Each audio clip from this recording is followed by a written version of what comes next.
चलिए दोस्तों, power star Pawan Singh और दबंग स्टार खेसारी लाल दोनों के गाना किसको तबाही मचाएगा।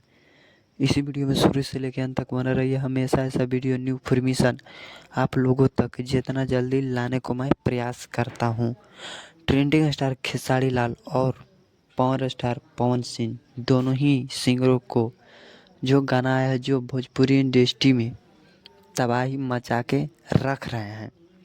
खेसारी लाल रहे या पावर स्टार पवन सिंह, लेकिन खेसारी लाल 2026 में जो तबाही तबाही मचा के रख दिए। पावर स्टार पवन सिंह को 2026 में तबाह करके रख दिए हैं पवन सिंह के खेसारी लाल। जो जौन भी गाना ला रहे हैं पवन सिंह, खेसारी लाल भी ला रहे हैं। मानिए कि पावर स्टार पवन सिंह के अभी उतना नहीं गया है, लेकिन अभी तक खेसारी लाल के मानो 10 दिन के अंदर में 100 मिलियन एगो क्रॉस करने वाला है। आप लोग देख सकते हैं, सर्च मारना।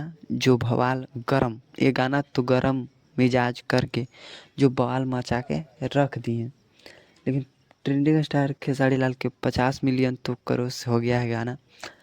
अभी पवन सिंह के उतना गाना नहीं क्रॉस कर पाया, लेकिन पवन सिंह ट्रेंडिंग स्टार खेसारी लाल तबाही मचा के रख देते हैं। अब आप लोगों तक जितना जल्दी लाने को मैं प्रयास करता हूँ। पूरा वीडियो देखने के लिए धन्यवाद।